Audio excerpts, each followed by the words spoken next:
des diapos. Je vous Ah, l'avais promis. Je vous l'avais promis, mais vous avez tous oublié, donc j'aurais pu les zapper. Non, je n'aurais pas oublié. Pas oublié.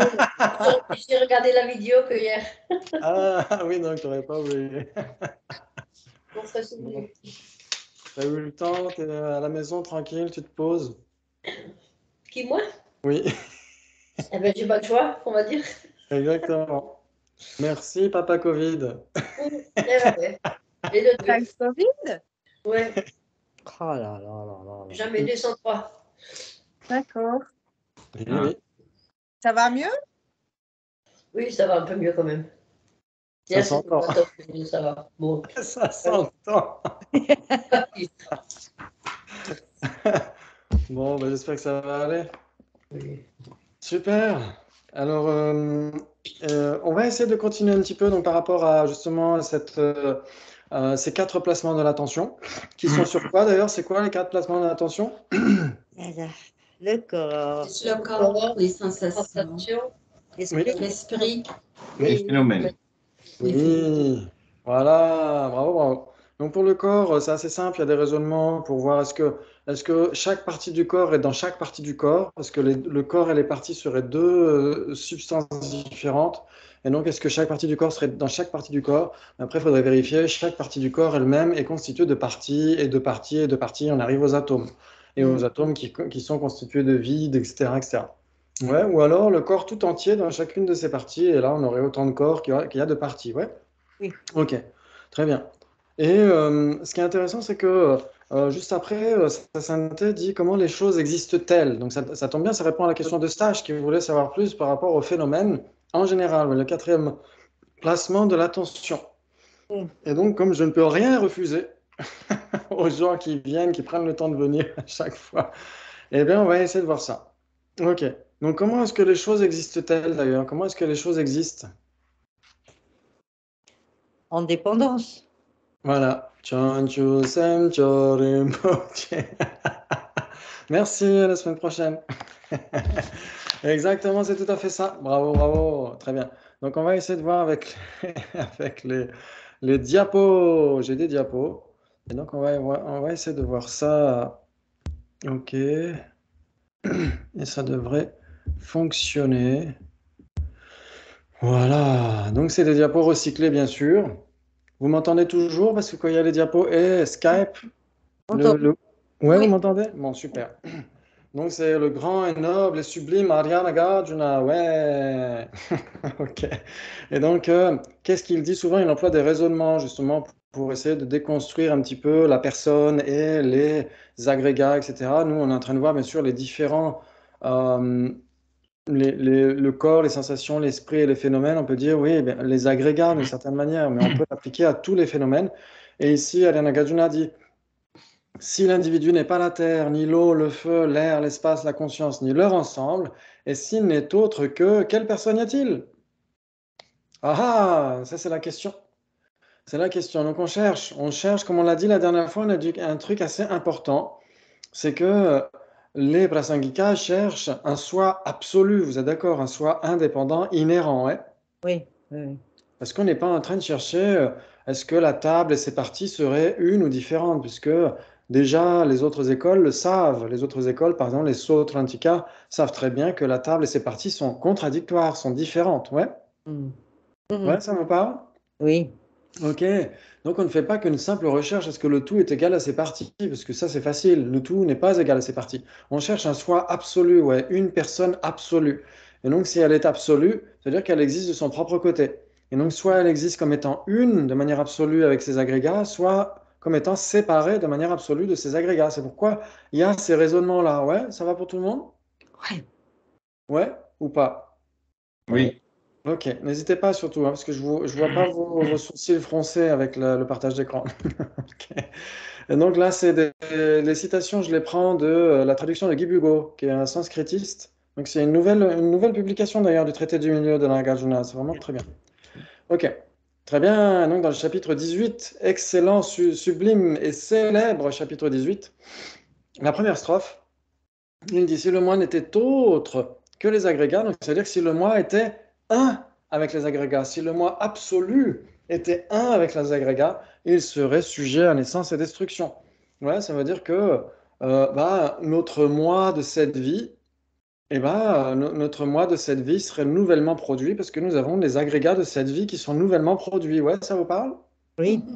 Ok, donc notre moi de la vie passée serait définitivement perdu. Exactement comme nos agrégats de la vie passée sont définitivement perdus. Ouais, donc il n'y aurait pas de renaissance. Ok. Et s'il était autre que les agrégats, il n'aurait pas leur caractère. Ouais, c'est le moi absolu était autre que les agrégats, ça veut dire intrinsèquement autre que les agrégats. Et ben, on pourrait avoir la personne dans le salon et les agrégats dans la cuisine. Ouais. Mhm. Et ça c'est ma fameuse blague. C'est possible que si on vit dans un mini... Ok, laissez tomber.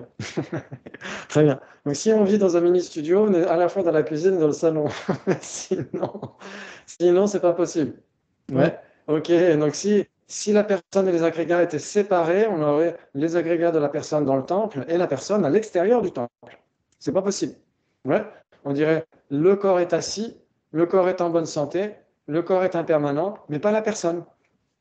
Ouais, on dirait l'esprit est impermanent, l'esprit apprend, etc., mais pas personne. Et ça, c'est pas possible.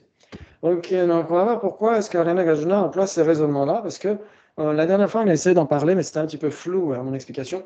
Donc, vous savez que si ça existe, c'est soit un, soit différent. Oui.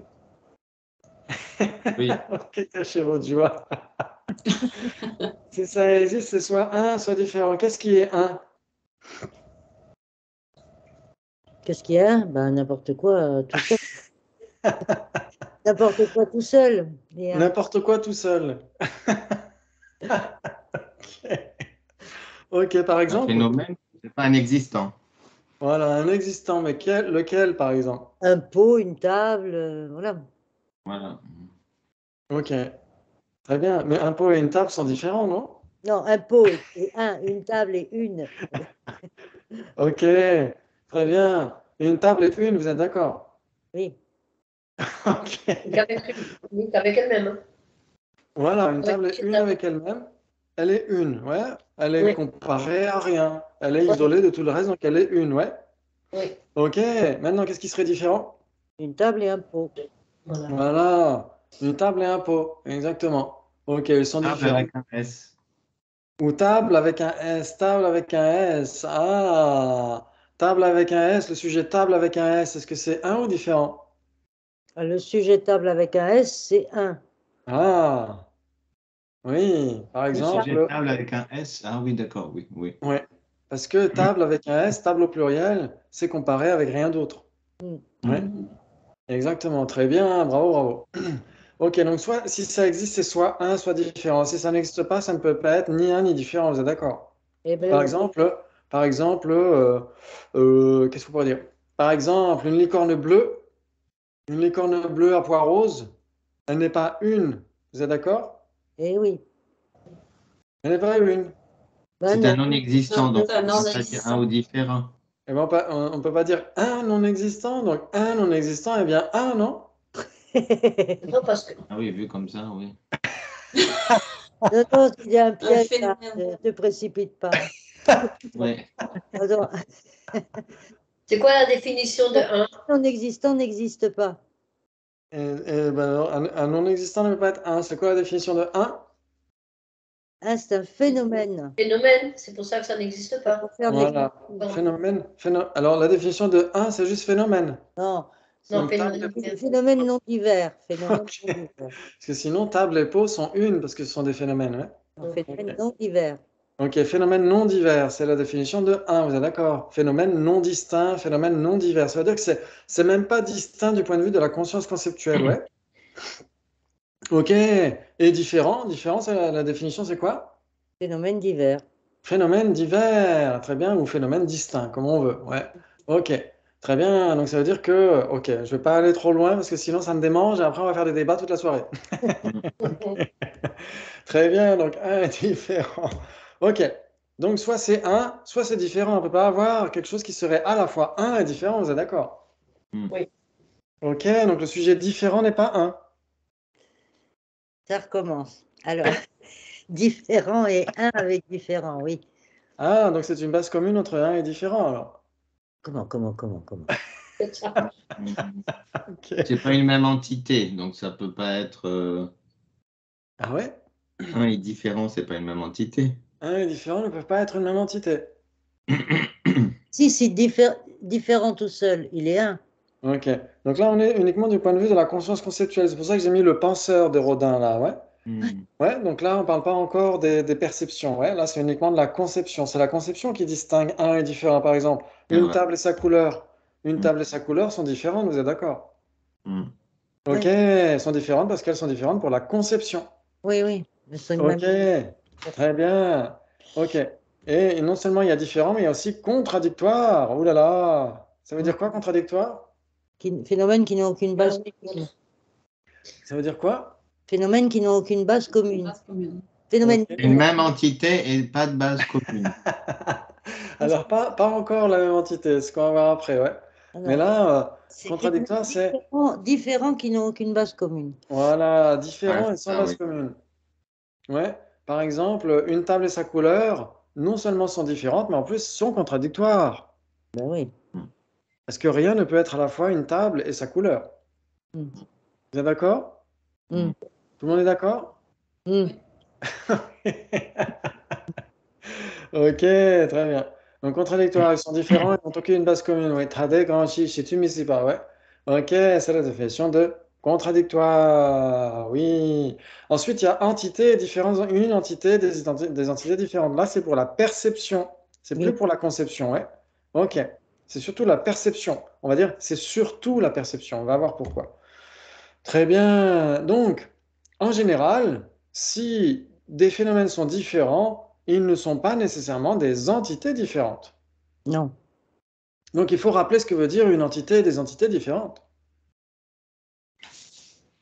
Ben, des entités différentes, c'est des phénomènes. Attends, je ne dis pas de bêtises. Une entité, c'est des phénomènes qui apparaîtraient en même, qui sont susceptibles d'apparaître de façon non séparée à une conscience non contredite. Voilà, une perception non contredite. Ok. À une perception directe, ouais. Voilà. Ok. Donc, ça veut dire que l'entité et les entités différentes, tout ce qui relève de l'entité dans les carrés au-dessus, là, c'est la perception qui décide. Ouais. Si deux phénomènes apparaissent à une même perception mais n'apparaissent pas séparément, elles sont une même entité. Voilà. Ouais, ou s'ils peuvent apparaître à une perception mais mais n'apparaîtraient pas séparément, à ce moment-là, ils sont une même entité. Ouais, ça vous parle? Mmh. C'est une perception directe. Oui, exactement, c'est la perception directe. Ça veut dire que deux phénomènes qui sont une même entité ou Hmm. une entité, la perception directe n'arrive pas à les distinguer, tout simplement. Mmh. Ouais. Et si elle arrive à les distinguer, elles sont Des entités différentes. des entités différentes. Par exemple, une table et une chaise. Une table et une chaise sont des entités différentes, vous êtes d'accord? Oui. Même deux tables. Ou deux tables, ou trois tables, ou deux arbres, etc. Ouais, parce que la Hmm. perception peut les distinguer. Ouais, vous êtes d'accord? Oui. Ok, très bien. Donc, si on revient à la différence, si des phénomènes sont différents, ils ne sont pas nécessairement des entités différentes. Et non, Parce que, parce qu'ils peuvent être différents, mais apparaître de façon non séparée à la perception directe. oui, exactement, par exemple, Une table et sa couleur. voilà, une table et sa couleur sont différentes pour la conception, mais elles ne sont pas distinguées par la perception. Ouais, Hmm. très bien, ok. Donc, elles sont différentes, mais une même entité. Mm. Ouais. Par contre, l'inverse est vrai. Ces deux phénomènes sont des entités différentes, ils sont nécessairement différents, vous êtes d'accord? Ouais. Oui. Ouais, ça veut dire que si la perception arrive à les distinguer, eh ben c'est d'autant plus le cas pour la conception. Ouais. Mm. Hmm. Ok, bravo, c'est magnifique ça. Ok, donc par exemple, Bob, est-ce que Bob et son nounours sont différents? En tant qu'inexistants, ils sont rien du tout. Mais en Là, même temps qu'ils existent, ils sont différents. ma Et pourtant, question on a une c'est... perception directe là. Oui, exactement. Là, on a une perception directe qui arrive à distinguer Bob et son nounours, non? Mm. Et donc, ça veut dire que le dessin Bob et le dessin du nounours sont deux dessins différents. On voit qu'il y en a un qui est jaune et l'autre qui est marron, non? Mm. Donc la conscience, la perception directe arrive à les distinguer, non? Oui. Ok, et donc ils sont des entités différentes. Mm. Et s'ils sont des entités différentes, ils sont nécessairement Différents. Différents, ouais, on pourrait même dire contradictoires, ouais. Mm. Ok, très bien. Maintenant, Bob. Bob et sa couleur. Sont Oui, les mais mêmes. dans ce cas-là, on peut dire Bob et sa salopette, Bob et ses gants, Oui, Bob et ses lunettes, oui, Bob et ses chaussures. tout à fait. Donc, ça Ça veut peut dire qu'en aussi. fait, voilà, Oui, on a exactement. pris le nounours là parce qu'il est différent, mais on peut prendre aussi ça, voilà, le reste aussi. Exactement. Tout à fait. Et on pourrait maintenant, si on choisit Bob et le corps de Bob. Et c'est une même entité et c'est différent. Différent. Ah, donc là, on voit que c'est plus des entités différentes. Ouais. Mm. Ou si on dit Eustache et son esprit, est-ce que c'est des entités différentes? Eh bien, j'espère que non. C'est pas des entités différentes, non? Vous êtes d'accord? Mais on peut pas avoir une perception séparée, donc forcément, c'est une même entité. Voilà, exactement. Mais malgré tout, Bob et son corps ou Eustache et son esprit restent différents, voire même contradictoires, ouais. Oui. Ouais. Tout le monde est d'accord? Oui. Et ça, c'est la conception alors quand tu dis contradiction, parce qu'on doit réfléchir. Oui, exactement. Donc C'est la quand on pensée. réfléchit, c'est forcément une conception. Oui, exactement. Et là, c'est la pensée qui dit qu'ils sont contradictoires. Mais pour la perception n'arrive pas la contradiction, ça relève du domaine de la conscience conceptuelle, ouais. Mm. Ouais. Et la différence aussi, d'ailleurs, ouais. Ok, très bien, bravo. Maintenant, si on prend une graine et ça pousse, Mm. elles sont différentes, vous êtes d'accord? C'est des Oui. entités différentes. Et elles sont contradictoires et en plus, elles sont des entités différentes parce que la perception arrive à les distinguer. Ouais, quand on voit la graine, on voit pas la pousse. Quand on voit la pousse, on voit plus la graine, vous êtes d'accord? Oui. Oui. Waouh, Et là, bravo! sur la photo, tu as mis la graine et la pousse. Oui, Oui, oui, il y a un truc. exactement. Donc si on prend une graine et une pousse à côté, est-ce que c'est la même chose ou pas? Non. Non, Pareil. elles ne sont pas des entités différentes? Si, c'est Parce des qu'il y a les entités. deux, non? Ah, ce sont Tu des vois la entités différentes. graine, si Ouais, tu vois après la pousse. voilà. Donc que ce soit la graine et sa pousse ou une graine et une pousse à côté, de toute façon, elles restent des entités différentes et contradictoires, non? Tout à fait. Oui, Ouais, parce que ça ne peut pas être les deux. voilà, exactement, ça change pas Parce qu'on grand-chose. peut avoir la cause et l'effet en même temps. Et on peut pas avoir la cause et l'effet en même temps, ça c'est sûr. Ah, bravo. Donc ici, si une fois on voit la cause, on voit pas l'effet, et après on voit l'effet, on voit plus la pousse ou la cause, on voit plus la cause, la graine, c'est que notre perception arrive à les distinguer, et donc elles sont nécessairement des entités différentes. Nécessaire. Oui. Ouais, bravo. Et si deux phénomènes sont des entités différentes, comme on l'a dit, c'est nécessairement différent, et en plus même, c'est nécessairement contradictoire. Voilà. Ok, bravo, magnifique. Ok, donc là, tout va bien. Là, tout va bien, on a une graine et une pousse, etc. Maintenant, Ariana Nagarjuna et le Bodhisattva Shantideva, ils sont en train de remettre en question, avec les placements de l'attention sur le corps, les sensations, l'esprit et les phénomènes, ils sont en train d'employer cet exemple-là, surtout par rapport au corps, et aussi, oui, les autres phénomènes, on peut les employer comme ça, on peut les soumettre à l'analyse de ni un ni différent ou ni un ni multiple. Pourquoi? Parce que on va chercher un phénomène et sa base d'imputation. Mm. Ouais, on Mm. va chercher n'importe quel phénomène a nécessairement une base d'imputation, non? Parce que n'importe quel phénomène est désigné en dépendance de caractéristiques, etc. Mm. N'importe quel phénomène dépend de quelque chose qui n'est pas lui. Ouais, Mm. ok. Et donc, s'il y avait une inhérence, s'il y avait une existence inhérente telle que les non-prasangika l'acceptent, à ce moment-là, dès l'instant où deux phénomènes sont une même entité, par exemple, ce serait quoi? Une table et sa couleur. Une table et sa couleur sont une même entité, vous êtes d'accord? Donc, Mhm. il serait un à ce moment-là. Exactement. Avec l'inhérence, il serait plus qu'une seule entité, il serait en plus un, il serait indivisible, même pour la conception. Mm. C'est-à-dire que si la personne et ses agrégats, en effet, sont une entité, sont une même entité, mais si on cherchait une personne absolue, une personne inhérente, cette personne devrait être intrinsèquement une avec ses agrégats. Donc une même entité de manière intrinsèque. Et donc ça reviendrait à dire que la personne serait une avec les agrégats. Est-ce que c'est possible? Non. Non, exactement. Donc c'est pourquoi Alain Nagarjuna dit la personne n'est pas ses agrégats. Ouais, tout le monde est d'accord? Oui. Ok, Oui. très bien. Donc on va dire, ok, là, si la personne et ses agrégats, ou si le corps et ses parties, ou si la conscience et ses instants constitutifs, etc., étaient une même entité de manière absolue, s'il y avait une conscience absolue, un corps absolu, une personne absolue, eh ben, ce serait plus qu'une seule entité, ce serait un avec sa base d'imputation. C'est-à-dire que même la conscience conceptuelle ne pourrait même pas les distinguer. Ok, très bien. Et donc on va dire, ok, ils sont différents. Ils sont différents, même contradictoires. Ok, la personne et ses agrégats sont différents, voire même contradictoires. Ok, très bien. Et donc maintenant, si on cherche une personne inhérente, elle serait différente de manière inhérente. Et donc ça veut dire qu'elle serait séparée de ses agrégats, comme Ouais. une table et une chaise. Ouais. Ouais. Et donc ça, c'est pas possible non plus. Ouais, donc ça veut dire que on pourrait distinguer visuellement, grâce à la perception directe, la personne et ses agrégats, mais c'est impossible.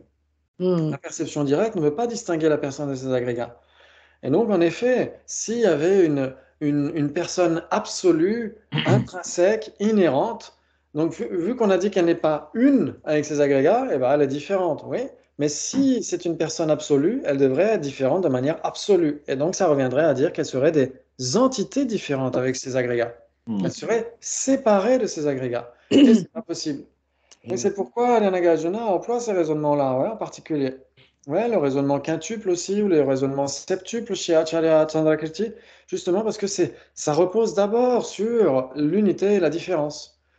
Ouais, dans le Ratnavali, il dit les agrégats ne sont pas le soi, ils ne sont pas en lui, il n'est pas en eux, n'est pas sans eux, il n'est pas mêlé aux agrégats, comme le feu et le bois. Par conséquent, comment le soi existerait-il? Donc on cherche un soi absolu, ouais. Et donc, on ne le trouve pas parce qu'on le cherche à l'issue d'une analyse ultime. C'est impossible de trouver un soi absolu. Parce que, comme on l'a dit, si c'est ni un ni différent, ça n'existe pas. Ouais, donc, on a cherché un soi absolu, une personne absolue.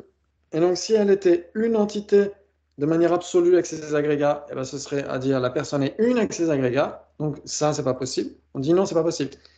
Donc, l'autre option possible, c'est de dire la personne, OK, elle est différente des agrégats. Ouais. Nous, les Prasangika, on l'accepte, parce qu'on accepte qu'une différence conventionnelle. Mais ceux qui acceptent une existence inhérente, ils accepteraient une personne inhérente, donc intrinsèquement différente des agrégats, et donc séparée de ces agrégats. Et donc ça, on dit non, ce n'est pas possible non plus. Et donc, vu qu'on a dit que si ce n'est ni un ni différent, ça n'existe pas, s'il n'y a pas de personne absolue qui ne serait ni une ni différente des agrégats, eh bien, il n'y a pas de personne absolue. Vous êtes d'accord? Oui. Waouh, alors ça, c'est magnifique. Ça, c'est très important. C'est pourquoi il y a ces raisonnements, ouais, raisonnements quintuples, septuples, etc., fondamentalement qui reposent sur ni un, ni multiple. Ouais, parce que c'est ni un intrinsèquement, ni multiple intrinsèquement. Puisque conventionnellement, on est d'accord pour dire que la personne et ses agrégats sont différents. Là, conventionnellement, tout va bien. Mais si dès l'instant où on applique une inhérence, un absolu, dans ce cas-là, ça ne le fait plus. Ok. Et donc, c'est ce que va dire sa sainteté. C'est ce qu'il va dire dans comment les choses existent-elles à la suite des strophes, de Shantideva, 85, 86, 87, etc. Il pose la question comment les choses existent-elles? Ouais. D'accord. Ok, très bien. Et donc il dit, ok, quand nous examinons l'expérience phénoménologique des émotions qui vont et viennent au-dedans de nous, il nous semble en général que toutes les choses et tous les événements ont une réalité indépendante et objective. Ouais. Parce qu'on part de ce postulat, c'est ce que fait Adana Nagarjuna. C'est pas en l'air, en fait, qu'il se pose la question en cherchant une personne absolue. Pourquoi est-ce qu'il cherche une personne absolue? Parce que la personne nous semble exister de manière absolue. Ouais, donc c'est pas comme ça gratuit. Pourquoi il cherche une personne absolue? C'est parce que la personne semble exister de manière absolue. Ok, très bien. C'est tout particulièrement le cas avec une forte émotion négative telle que la haine. Ouais, quand on a un moment de colère, un moment d'aversion, un moment d'attachement, etc. Dans ce cas-là, on a une saisie plus forte de l'objet en question. Et à cause de cette saisie, eh ben, on va avoir soit de l'attachement, soit de l'aversion, etc. Ouais. Ok. On va exagérer en fait les qualités agréables ou désagréables de l'objet. Nous attribuons à l'objet de cette émotion un caractère concret qui nous le fait apparaître avec netteté comme doté d'une réalité solide. En fait, il n'existe pas d'objet aussi tangible et concret. Cependant, nous demandons-nous si ces objets ne peuvent être trouvés. Cela signifie-t-il qu'ils n'existent pas du tout? Ce n'est pas le cas. Ils existent bien sûr. Donc ça dépend. Comment est-ce qu'on formule les choses? Si on dit, est-ce qu'une table absolue existe ou pas? Non. Non, une table absolue n'existe pas du tout. Ouais. Donc une table qui semble exister de manière absolue, cette table existe. Oui. Ok, bravo. Bravo, bravo. Une personne semble exister de manière absolue, mais elle n'existe pas de manière absolue. Il n'y a pas de personne absolue. Ouais, donc ça dépend comment on formule les choses. Ok, très bien. La question n'est pas de savoir s'ils existent ou non, mais comment ils existent. Ouais, comment existent les phénomènes. Et ils existent, mais pas de façon dont nous les percevons. Pas de la façon dont nous les percevons. Ils sont dépourvus de toute réalité intrinsèque. Cette absence ou vacuité d'existence propre est leur nature ultime, leur vacuité. Ouais. Mhm. Très bien. Et donc, c'est pourquoi, quand on affirme la vacuité de quelque chose, eh ben, on n'est pas nihiliste, parce qu'on dit que c'est la vacuité d'existence inhérente de quelqu'un, la vacuité d'existence inhérente de quelque chose. Donc, il faut bien que ces choses existent, ou ces personnes existent, pour être qualifiées par la vacuité, non? Ben oui. Ok, bravo. Le processus analytique qui cherche le véritable référent de nos concepts et de nos désignations n'est pas très complexe. Ouais, ça veut dire qu'on cherche, on se dit, OK, la personne absolue, si elle existait, elle devrait être soit une, soit différente de ces agrégats. C'est pour ça qu'on cherche le référent, le véritable référent, ouais, de nos concepts et de nos désignations. Très bien. Donc, cette analyse, en adoptant ce processus analytique, il n'est pas si difficile d'arriver à la conclusion que les choses et les événements sont introuvables de leur propre côté. Ouais. Cependant, quand cette analyse nous permet de discerner que les phénomènes sont introuvables, l'absence que nous constatons n'est pas la vacuité finale. Ça, c'est intéressant. Ça, c'est intéressant parce que sa sainteté dit que le corrélat de la vacuité d'existence indépendante, c'est l'existence relative ou l'existence conventionnelle, ouais, ou l'existence dépendante. Ouais, ça veut dire qu'on ne peut pas simplement rester sur la simple absence d'existence inhérente, encore faut-il pouvoir prouver l'existence des phénomènes, l'existence conventionnelle. Mm. Ouais, sinon, on aurait tendance à être nihiliste. Ouais, donc il faut en effet certifier la vacuité, mais en post-méditation, revenir à l'existence conventionnelle. Ça, c'est très important. Ok, donc nous pouvons alors nous demander de quelle manière existent ces choses et événements introuvables. Ben, c'est exactement la question de Stache.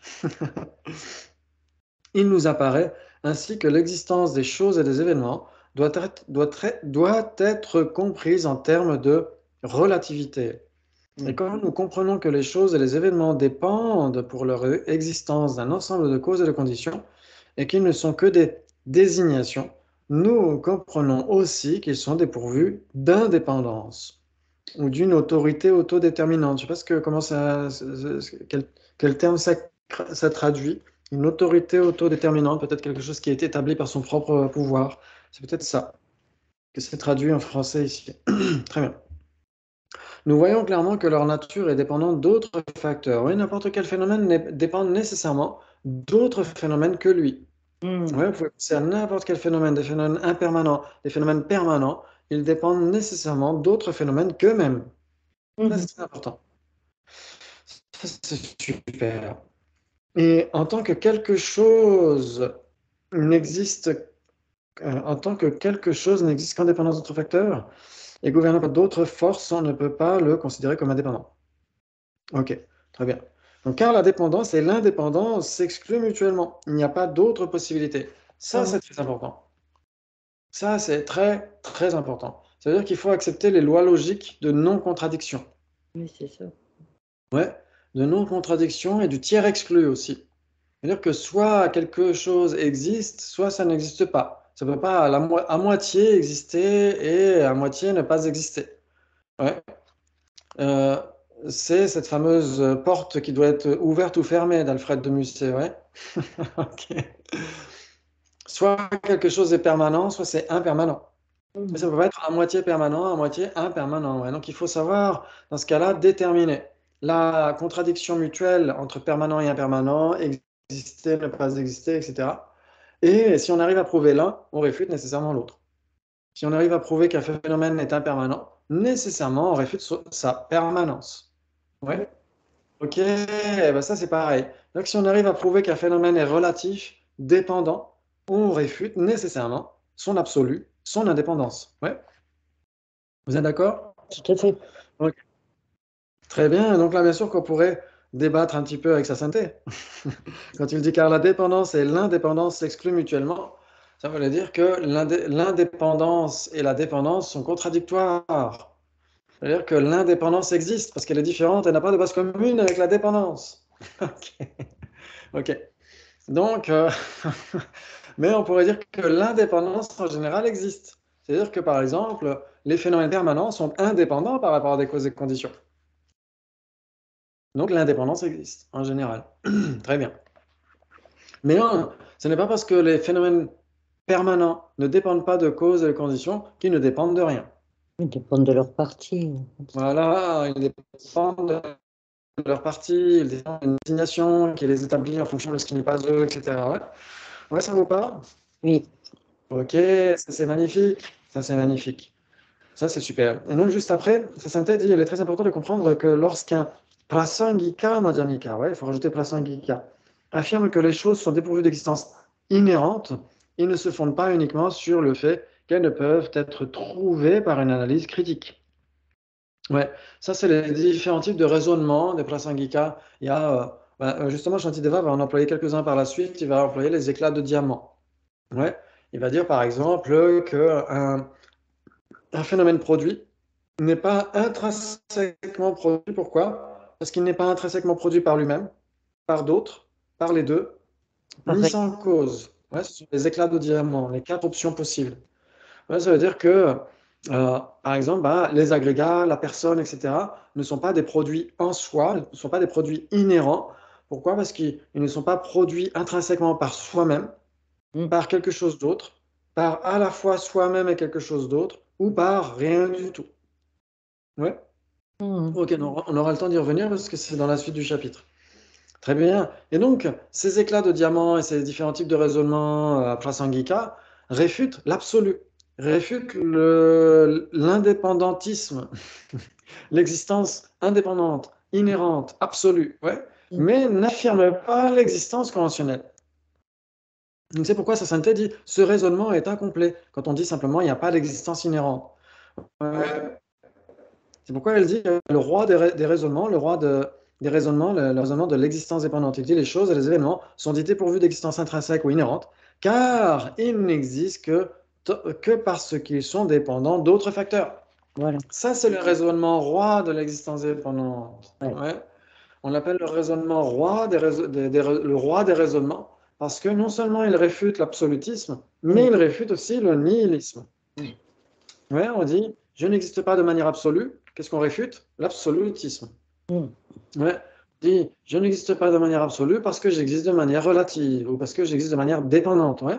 Et donc, quand on dit parce que j'existe de manière relative ou dépendante, on réfute le nihilisme. Ouais. Ouais, vous êtes d'accord? Oui. Waouh! Alors ça, c'est super. Et donc, c'est ce raisonnement roi de l'existence dépendante. euh, c'est ce que dit Ah, il dit la strophe 19, puisqu'il n'est rien qui ne soit dépendant, il n'est rien qui ne soit vide. Vous m'entendez? oui, haché. Allô? On t'entend haché. Ah, ok. D'accord, c'est haché. Mm. Ok. Donc c'est cette, peut-être c'est le Wi-Fi. Oui, c'est le Wi-Fi. Ouais, il est un peu faible.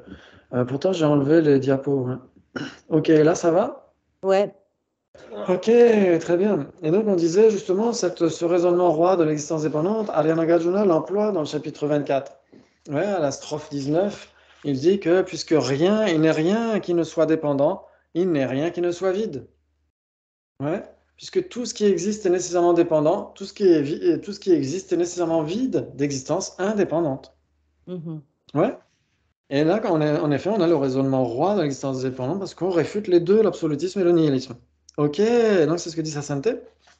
Il dit, c'est ce qui est posé au départ. Ce type de raisonnement élimine deux positions extrêmes. Celle du nihilisme, car on accepte un niveau d'existence en termes d'interdépendance, et celui de l'absolutisme, car on réfute l'existence intrinsèque des phénomènes. En même temps, voilà, on fait une pierre deux coups. Ça, c'est Mm. super. Ok, ok, c'est génial. Et en plus, on a le temps, ouais, c'est génial. Est-ce que vous avez des questions par rapport à ça? Ok, donc la section qui suit. Le Bouddha a dit dans un sutra que toute chose qui naît de condition ne naît pas, que sa nature est de ne pas être née. Ça, c'est l'Anavatapta Nagaraja, comment il s'appelle? L'Anavatapta Nagaraja Paribricha Sutra. Le sutra, le sutra requis par le roi des Nagas, Anavatapta. Ouais, qui dit littéralement, quand Shekyen est quand Shekyen est comment, qu'est-ce qu'il dit? Ah oui, quand c'est quel qui va démarquer dès la voilà. Il dit ce qui est né de cause et conditions, tout ce qui est né de cause et conditions n'est pas né et il n'est pas né de manière absolue. Ouais, il n'y a pas de production absolue. C'est ce qu'il dit. Quand c'est quel qui va démarquer dès la Ok, tout ce qui est né de cause et conditions n'est pas vraiment né, n'est pas né de manière absolue, indépendante, puisque c'est justement né de cause et de conditions. Donc ça peut pas être produit en soi.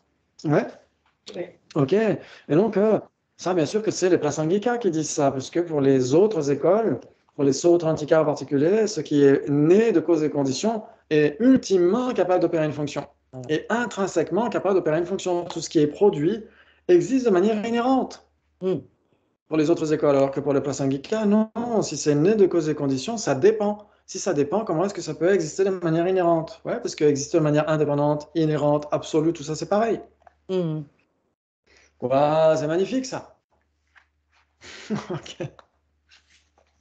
Ok, que signifie ici l'expression ne pas être né? Nous ne parlons pas, bien sûr, de la nature non née d'une entité inexistante, telle que la corne d'un lapin. Ah, une corne de lapin!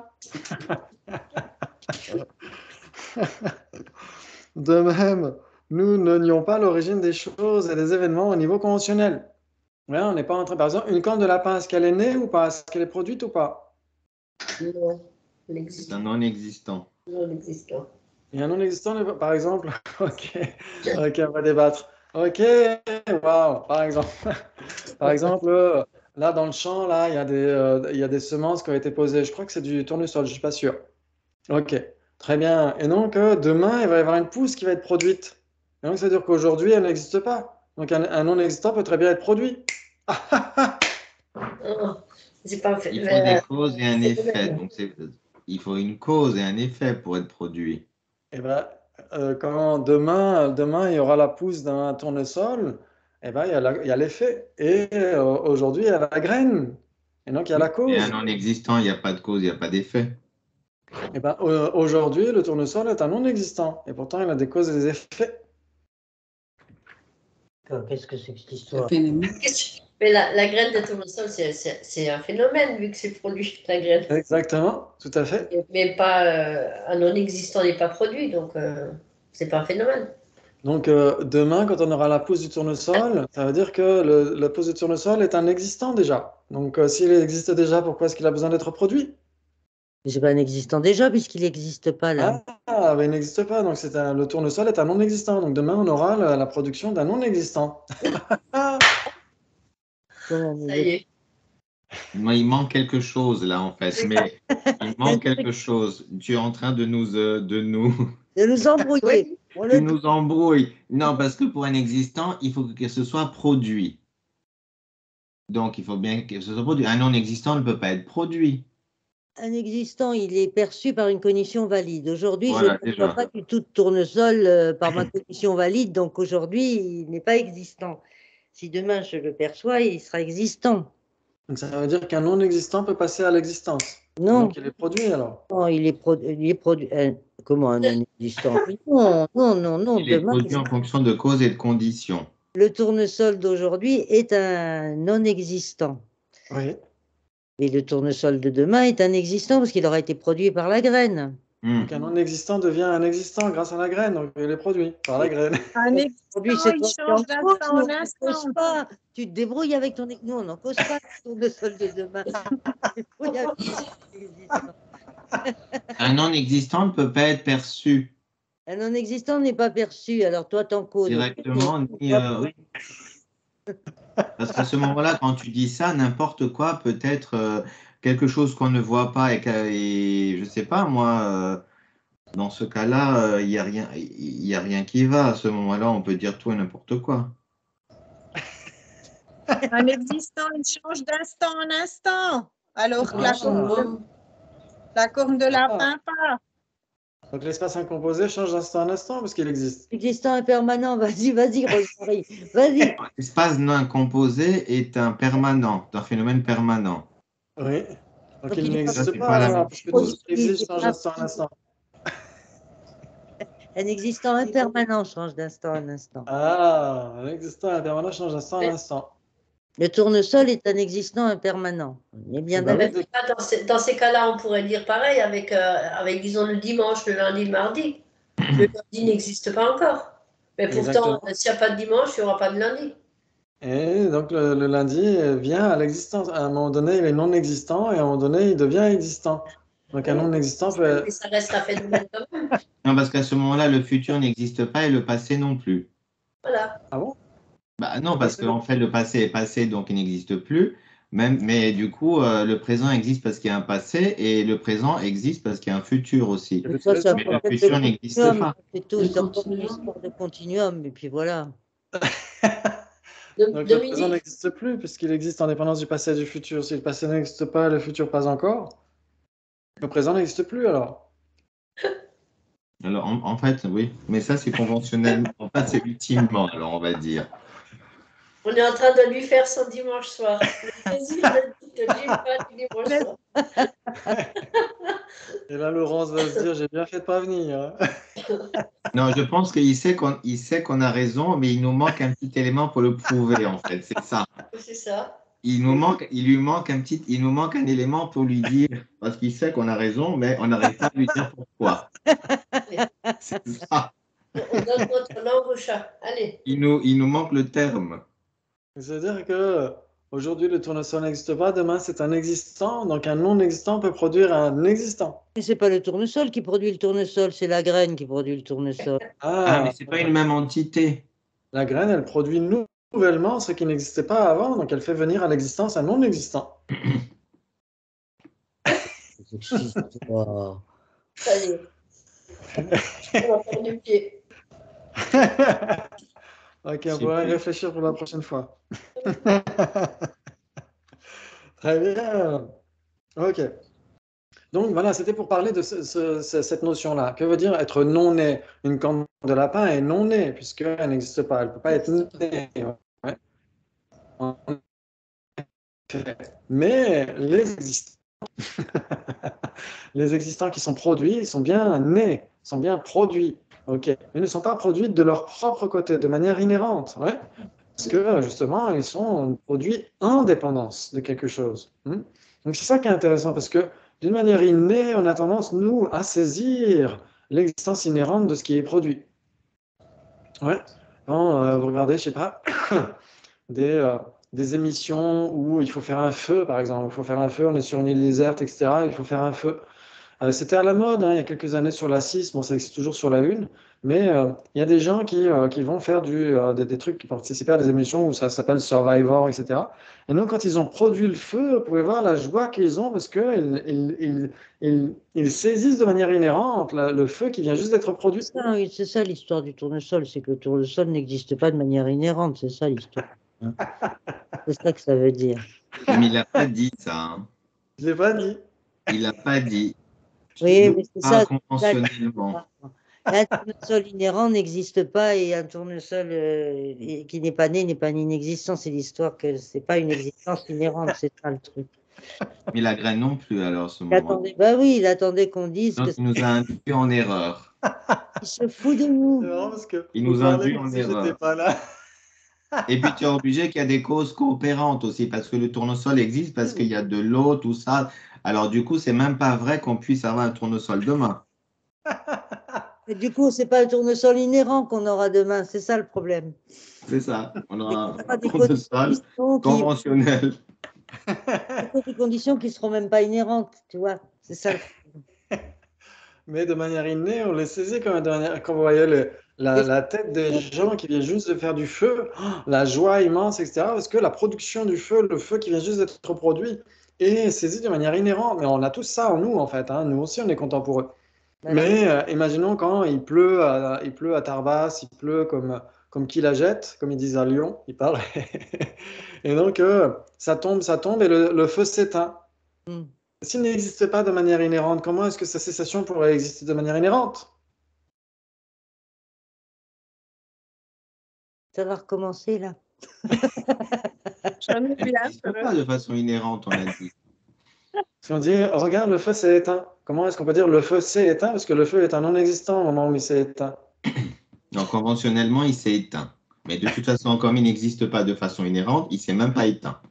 De manière, Ah, c'est pas éteint. de manière inhérente. Il ne s'est pas éteint de façon inhérente. Oui, exactement. C'est le même De toute principe. façon, il faut mettre en grand sur un papier, il n'y a rien qui existe de façon inhérente. Donc, de toute façon, il n'y a rien qui existe inhérent. Tout est conventionnel. Voilà, comme ça, après.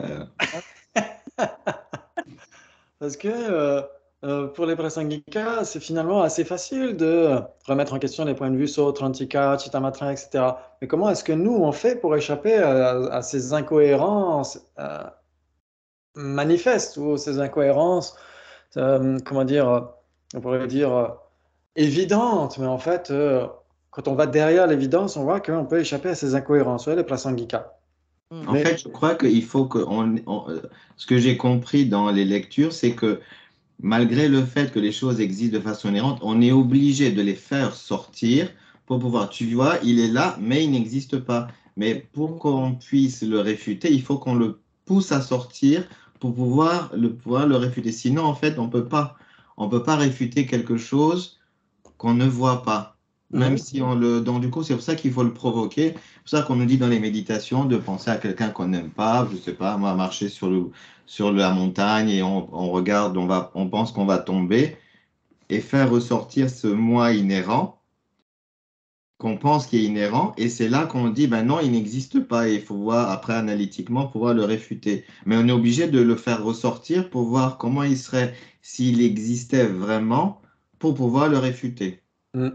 À peu près ce que j'ai compris après. C'est tout à fait ça. Il faut avoir la cible.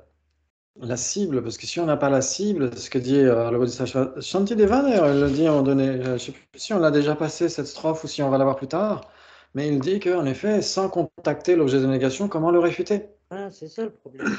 Exactement. Donc il faut essayer de voir, se mettre à la place, ah, c'est plutôt facile, se mettre à la place d'un être ordinaire, parce que nous sommes des êtres ordinaires, et donc voir comment est-ce que enfin en tout cas vous, j'en sais rien, mais moi oui, mais en tout cas comment est-ce que moi je réagis quand l'imprimante ne marche pas, quand le Wi-Fi ne marche pas, quand quelqu'un fait un compliment à l'extrême, etc. Et dans ce cas-là, on constate cette mayonnaise qui monte, ouais. Et dans ce cas-là, on a la cible à l'esprit. Sinon, on pourrait méditer et parler de la vacuité, disserter, faire des bouquins entiers sur la vacuité, sans vraiment toucher du doigt la cible. Donc, il faut vraiment avoir la cible à l'esprit. Comment est-ce que les choses nous apparaissent? Comment est-ce qu'on les conçoit activement dans certaines occasions? Pas tout le temps, mais dans certaines occasions. Comment est-ce qu'on adhère à l'apparence? Comment est-ce que le feu, quand on en a vraiment besoin, semble si inhérent, si absolu de son propre côté, alors qu'on vient juste de le produire, alors on vient juste de se prendre le chou à le produire, et donc il dépend de ses causes. Et pourtant, quand il existe, on l'absolutise. Ah, il existe de son propre côté. Et quand il s'éteint, son absence existe de son propre côté. C'est vachement intéressant. Hmm. Alors, notre conscience observe parfaitement tout ça, les causes et les conditions, les parties constituantes, etc. Malgré tout, il y a l'apparence d'existence inhérente et on peut y adhérer à cette apparence. Et on y adhère dans beaucoup de cas. Hmm. Et donc, c'est là où on se pose la question, en effet, comme dit Eustache. Vous voyez, comment est-ce que ça nous apparaît et comment est-ce qu'on saisit activement cette existence inhérente qui n'a jamais existé? Mais comment est-ce que notre esprit saisit cela? Et donc, il faut être vraiment le chercheur, avoir notre laboratoire qui est toujours avec nous, notre esprit, et voir comment est-ce que notre esprit fabrique tout ça. C'est vachement intéressant. C'est vachement intéressant. Très bien. Ok, donc la corne de lapin n'est pas produite, vous êtes sûr, elle est non née. Ok. Si j'arrive à vous faire douter de ça, alors là. Ok. Ce que nous disons, c'est que tous les phénomènes qui sont le produit de conditions ont la nature de la vacuité. Oui, dans ce cas-là, les conditions, ce n'est pas nécessairement des conditions causales. Ça veut dire que même la désignation ou les parties sont des conditions pour l'existence d'un phénomène, ouais, mais ne lui préexistent pas. Quoique la désignation conceptuelle pourrait préexister au phénomène. Mais les parties, en tout cas, non, ça, c'est pas possible. Ok, très bien. Ouais. En d'autres termes, tout ce qui dépend d'autres facteurs est dépourvu de nature propre, indépendante. Et cette absence de nature indépendante est la vacuité. Oui. Dans son introduction à la voie médiane, donc Ariana Nagarjuna, en fait, c'est pas l'introduction à la voie médiane, hein, c'est le traité du milieu. L'introduction, c'est le Madhyamaka oui, de la Chandrakirti. Donc là, des fois, il y a des petites erreurs dans le titre, c'est pas grave. Donc là, c'est le Madhyamaka Shastra, c'est le traité racine de la voie médiane. Oui. Ariana Nagarjuna dit que les choses et les événements qui apparaissent en dépendance sont vides. Ouais, c'est ce qu'on disait, chapitre 24, strophe 19. Ouais, qui dit, dès l'instant, puisqu'il n'est aucun phénomène qui ne dépende, il n'est aucun phénomène qui ne soit vide. Ouais, parce que tous les phénomènes dépendent nécessairement de quelque chose qui n'est pas eux, et bien ils sont nécessairement dénués d'existence indépendante. Ouais, c'est super ça. Et que cette désignation elle-même s'effectue en dépendance. Ouais, ça c'est peut-être la strophe 18. La strophe 18 qui dit ça, ouais, puisque tous les phénomènes existent en dépendance et que cette dépendance elle-même est une simple désignation. Ouais, ça c'est vraiment super. La production interdépendante est la voie médiane, ouais, qui transcende les positions extrêmes du nihilisme et de l'absolutisme.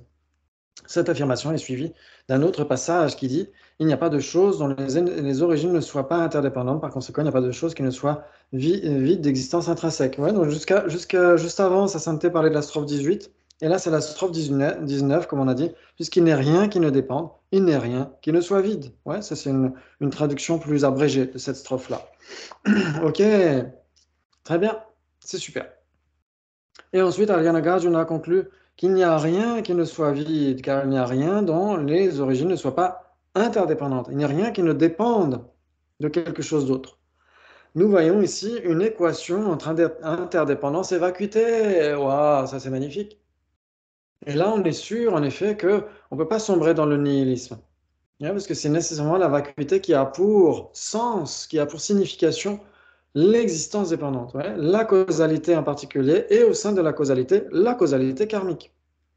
Ouais, ça c'est très important. Ça veut dire que plus on va avoir cette notion de la vacuité, plus on va faire attention à nos actes. Ouais, c'est ce que disait Guru Rinpoche, Guru Padmasambhava, qui disait euh, bien que ma vue soit plus élevée que le ciel, l'attention que je porte à mes actes est plus fine que la farine, plus raffinée que la farine. Ouais. Et c'est ce que dit aussi Lama Tsongkhapa. Elle dit plus on a la notion de la vacuité, plus on a une vie éthique, plus on fait attention à la causalité et à la causalité karmique en particulier.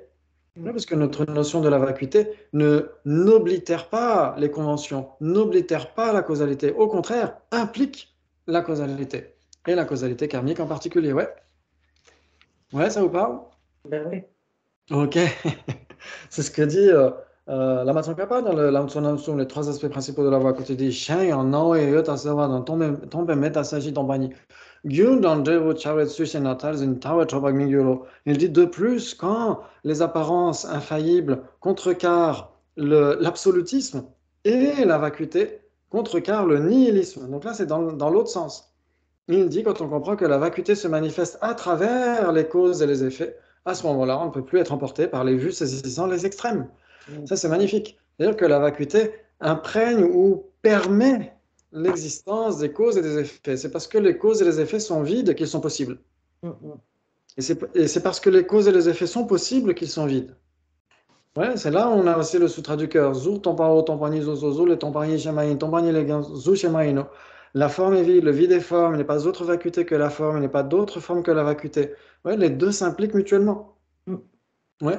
Et donc, bien sûr, après, quand on le fait par rapport à l'esprit, là, on remplace zouk par namché. Ouais, la conscience est vide. La vacuité est la conscience. La conscience n'est pas autre que la vacuité n'est pas autre que la conscience. Et là, c'est le Mahamudra, ouais. Là, c'est le troisième placement de l'attention avec la vacuité, ouais. Waouh, bravo, bravo. C'est super. Très bien. Et donc, on a ce dernier passage ici. Quand nous lisons les passages de la marche vers l'éveil, qui traite de l'impossibilité de trouver les choses et les événements, donc de les trouver de leur propre côté, dans leur base d'imputation. Il est capital de ne pas se laisser entraîner vers le nihilisme, c'est-à-dire vers la conclusion fausse selon laquelle rien n'existe vraiment, dans le sens où rien n'existe, où l'existence est plutôt floue en fait. On se dirait, ouais, d'un côté, ok, ça existe, mais d'un autre côté, non, ça n'existe pas, mais en fait, oui, ça existe, mais non. Et donc là, c'est un peu une forme de compréhension un peu distordue, ouais. Très bien. Et donc, dans le sens où sa sainteté dit ce qui voudrait dire que rien ne compte. Ouais, si on se dit, bah, c'est pas grave. Si on se dit, c'est pas grave parce que c'est vide, dans ce cas-là, on n'a rien compris. Ouais, dans ce cas-là, on n'est pas dans la voie médiane. Si on se dit, bah, si c'est grave parce que c'est vide, là, on a compris. Là, normalement, enfin, d'après ce que disent les textes, hein, moi, je peux pas dire que j'ai compris. Mais en tout cas, d'après ce que disent les textes qui font autorité, c'est comme ça. Eh bien, cette position extrême doit être évitée à tout prix. Entre le nihilisme et l'absolutisme, à la rigueur, il vaut mieux être absolutiste. C'est moins dangereux. Et de toute façon, on commence tous comme ça. Mais on peut aussi saisir des absences. Ouais, comme quand le feu s'éteint sur la plage, etc. On peut saisir cette absence comme existant en soi. Forcément, dans ce cas-là, ça peut engendrer des problèmes aussi. Donc, mais l'idéal, c'est quand même d'être absolutiste. Ouais. Pour éviter de sombrer dans... Il vaut mieux à ce moment-là se dire, ouais, mes actes, les effets de mes actes, la causalité karmique, tout ça, ça existe de manière absolue. À la rigueur, il vaut mieux accepter ça, plutôt que de dire, bah, ça n'existe pas vraiment. C'est un peu inexistant. Dans ce cas-là, ce serait dangereux, ouais. Ok, waouh, bravo, bravo. Et ensuite, sa sainteté parle de...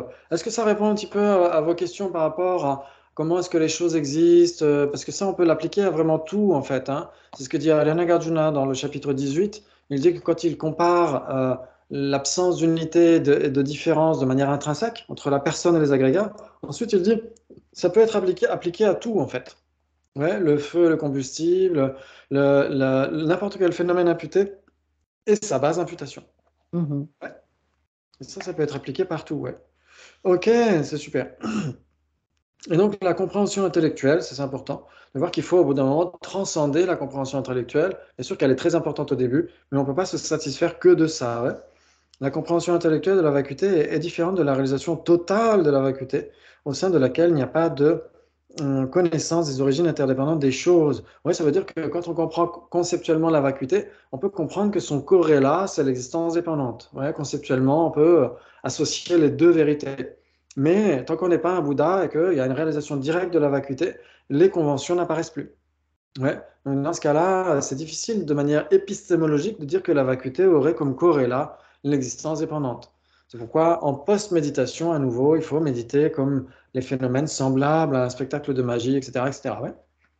Et dans les tantras, c'est d'autant plus le cas, bien sûr. Dans les tantras, c'est la dignité divine, comme dit sa sainteté dans un texte sur le Mahamudra. On nous dit que certifier l'apparence de la déité qui est la manifestation même de la sagesse de la vacuité, et établir la dignité divine par rapport à ça, c'est ça le yoga de la déité. Ouais, c'est-à-dire, et là, à ce moment-là, on a le vaste et le profond. On a les deux en même temps.